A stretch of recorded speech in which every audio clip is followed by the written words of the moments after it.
Estoy saludando al doctor Federico Storani, vicepresidente de la Unión Cívica Radical Nacional. ¿Qué tal, doctor Storani? ¿Cómo le va? Qué gusto en saludarlo. Un gusto me da tanto tiempo en eso. ¿Cómo anda? ¿Bien? Bien, bien. Sigue activo en la política usted, no aparece en los primeros planos, pero sigue activo. Es como decía Raúl Alfonsín, es un gustito que solamente nos sacamos cuando ya no estamos acá, pero seguimos muy, muy activos, sí. Estaba reflexionando en el comentario editorial precisamente, y por eso me interesó conversar con usted. Hoy es el día del panqueque, ¿no? Entonces estábamos haciendo la broma de lo que es el panquequismo de lo político, el cambio de que uno está con uno y con otro, cosa que en la Argentina se ha transformado, no digo, no se aplica a todos, pero que se ha transformado en un hecho, digamos, bastante común, consecuencia de lo que ha sido, ¿no?, la crisis del 2001 y la destrucción de los partidos en cuanto a la potencia que tenían antes, ¿no? Eso tiene usted muchísima razón y va mucho más a lo medular, porque tal vez eso sea el origen en buena medida de los males que hoy padecemos. Prácticamente la inexistencia de partidos políticos nacionales con arraigo, con debate, con la función que tienen que tener, que es muy didáctica en su momento, muy formativa, de cuadros políticos en su momento, que puedan llegar a consensos básicos y perdurables. Sin duda alguna, lamentablemente no es un fenómeno solamente argentino. Usted recorre mucho el mundo y si uno se imagina lo que fue en su momento la irradiación de una ideología impresionante de manera universal, como fue Italia después de la guerra, y la situación de Italia hoy, sí, se espanta también. Totalmente, con una cosa muy similar a lo argentino, ¿no? Y marcaba yo lo que significó el gobierno del doctor Alfonsín, que a medida que pasa el tiempo, se lo revaloriza en cuanto a, con sus aciertos y sus errores, pero en cuanto a lo que quiso imponer, ¿no? Porque Alfonsín fue el primero que, recordaba yo, lo llamó a Labaña, como lo tuvo como secretario de Coordinación Económica, que sin perder la identidad partidaria buscó esa conjunción, pero manteniendo que uno era peronista y el otro era radical. Eso se perdió con la crisis del 2001, que mucha gente decía, bueno, se terminó por fuera de los partidos políticos, y cómo sufre la política y la sociedad como consecuencia de eso, ¿no? Es así. Alfonsín tenía en su frase, recordemos que decía, bueno, cada uno tiene su identidad, pero bajemos un poco en el mástil, digamos, izando la bandera, nuestra bandera, para poner por encima. Un poco era una metáfora que significaba eso, que tiene que existir un margen de posibilidad de encontrar denominadores comunes que se conviertan en políticas de Estado con un grado de permanencia. Y lo llevó a la práctica. Usted piense que el gobierno de Alfonsín, que fue una transición de ruptura, a diferencia de las transiciones españolas que fue acordada, o la transición chilena que también fue acordada, entre otras cosas porque se precipitó la salida democrática por la derrota militar en Malvinas. Y en ese momento debió afrontar un cúmulo de problemas que hoy, cuando se lo mira en perspectiva histórica, se le da dimensión de estadista. En primer lugar, por ejemplo, juzgar la violación de los derechos humanos, la creación de la Comisión Nacional de Personas Desaparecidas, que también lo hizo con un criterio como el que usted señala, es decir, un criterio absolutamente plural. Estaba allí Favaloro, estaba Magdalena Rodríguez-Azú, estaban distintas confesiones religiosas, además de hombres y mujeres con militancia política partidaria. Y llevó adelante una investigación que sirvió de base a la acusación fiscal de aquel juicio ejemplar que se expresó en las palabras del fiscal Julio Estracera del Nunca Más. Pero también sumemos y encadenemos el tema del acuerdo de paz con Chile, que en su momento nos había tenido al borde de una guerra y que ganamos solo por un voto en el Senado. Entonces fueron situaciones dramáticas que la sorteó extraordinariamente bien, aún con lo que usted dice. Nuestro mayor talón de Aquiles, sin duda alguna, fue que la situación económica fue compleja, el panorama internacional en esa materia era muy difícil, pero no hay duda que hoy, cuando lo mira en perspectiva histórica, hay años luz de lo que es una conducción política de aquella magnitud, ¿no? Sin duda. ¿Cómo está Cambiemos hoy? ¿Cómo lo ve usted a Cambiemos? Mire, Cambiemos Y a mí me comprenden las generales de la ley porque fui el vocero en Gualeguaychú, aquella convención que fue el último gran debate que yo diría se dio en la Argentina en serio. Se justificó históricamente porque había que equilibrar y controlar el poder, que es una regla de oro de la democracia, estaba totalmente desbalanceado, y garantizar la alternancia en el ejercicio del poder, también se garantizó, y con eso se permitió combatir una corrupción que luego salió a la luz, entre otras cosas, con el efecto más importante que fue la cartelización de la obra pública puesto blanco sobre negro.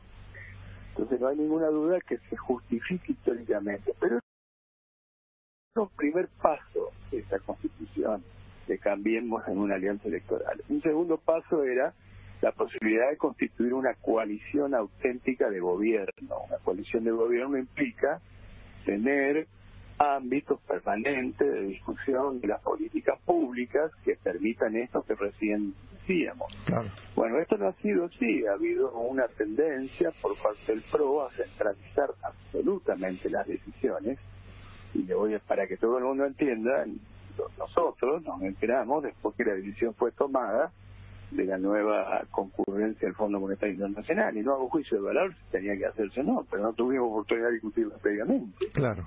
Y también, por ejemplo, de la reforma previsional, no son cuestiones menores. No es que nosotros pretendamos sustituir al presidente en un sistema presidencialista haciéndole los decretos, pero hay cuestiones esenciales que tienen que tener un ámbito permanente e institucionalizado de debate. Está clarísimo esto. En este contexto, ¿cómo ve el año electoral?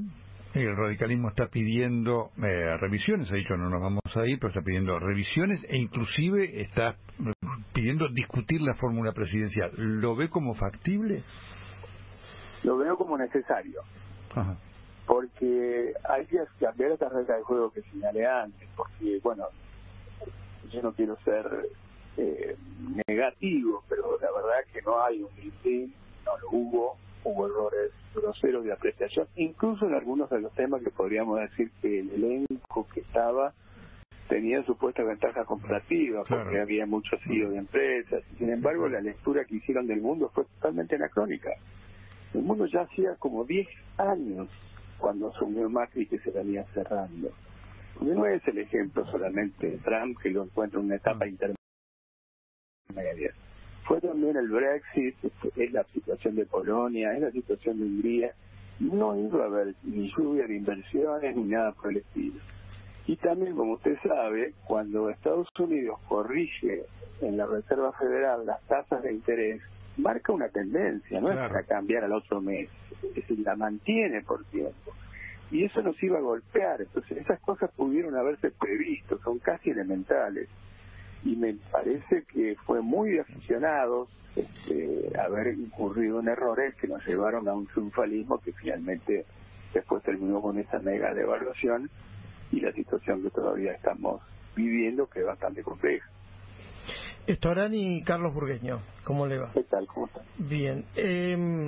Primero una suposición, una hipótesis política, ¿no? Supongamos que todos estos cuestionamientos terminan con la formación de una fórmula alternativa del radicalismo, que hay una interna y que Macri gana esa interna. Y que al ganar esa interna dice, bueno, esto demuestra también que el Cambiemos acepta las políticas que nosotros estamos llevando a cabo hoy. ¿Qué pasaría? Primero con esa fórmula alternativa y después con la permanencia y de qué tipo del radicalismo en Cambiemos, porque la verdad que lo que usted está diciendo es muy diferente a lo que está aplicando políticamente en cuanto a la economía del gobierno. Vamos a ponerlo de este modo. El antecedente inmediato que existe es que existe una ley vigente, que son las primarias abiertas, simultáneas o obligatorias, que tuvieron aplicación inmediata en el pasado inmediato, ¿no es así? Uh-huh. Porque recordemos que el propio Mauricio Macri fue ungido de elecciones primarias donde compitió con Ernesto Sanz, con Elisa Carrió y él mismo. Finalmente él ganó. Todos fuimos respetuosos de ese resultado y contribuimos finalmente a la conformación del actual gobierno. Por lo tanto, no sé por qué hay que hacer tanto problema porque se dirima de manera democrática estas cuestiones, porque nosotros lo que queremos poner es blanco sobre negro de cara a la sociedad algunas de estas diferencias para que la misma sociedad participe en este debate de ideas, de conceptos. No es solamente un tema de reclamar un cargo más o un cargo menos. Ahora, lo cual en su caso tiene entidad porque usted no tiene cargos, con lo cual está bien la crítica. Absolutamente, ni tampoco me interesa tener ninguno. Ahora, la verdad, conociendo su historia y la de muchos dirigentes radicales, ¿cómo se acepta un plan económico como el que se está aplicando en estos tiempos?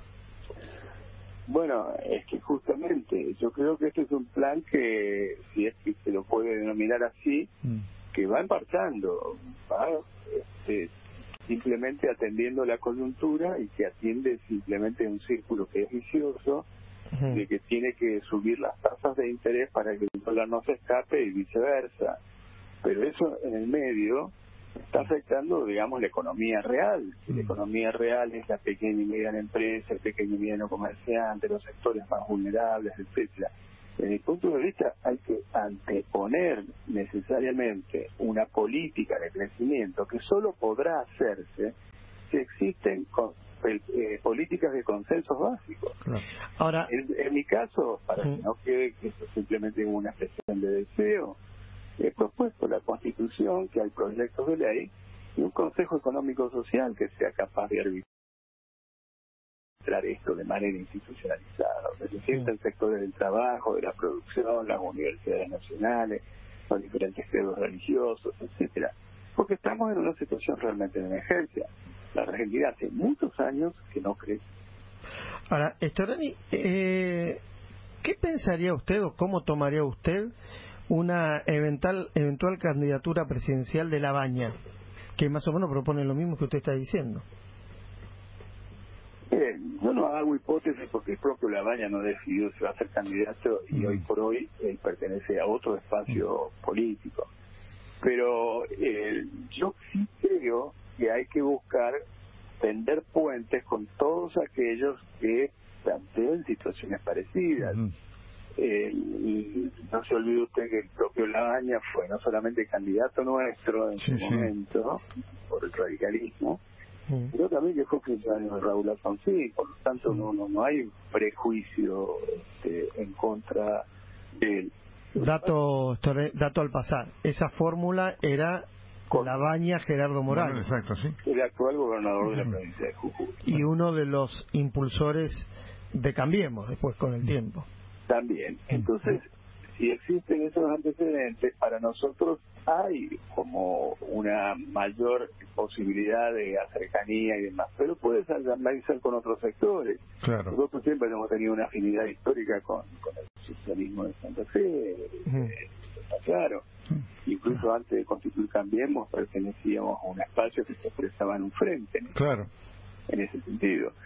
Por lo tanto, me parece que hay que ir recuperando eso. Ahora, ¿lo veré al macrismo en ese ámbito, en ese espacio?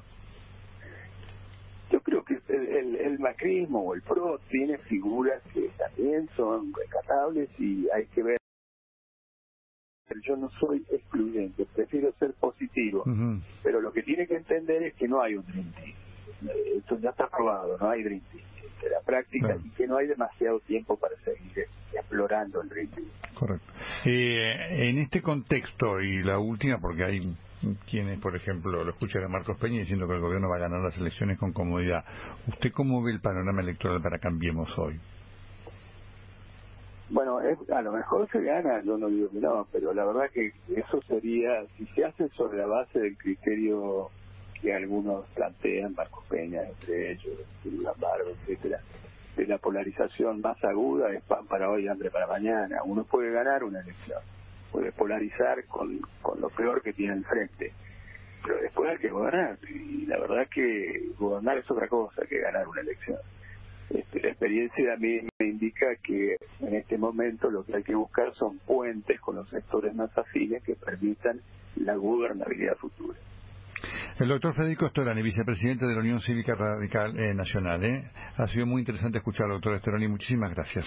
Gracias a ustedes. Un buen día para usted.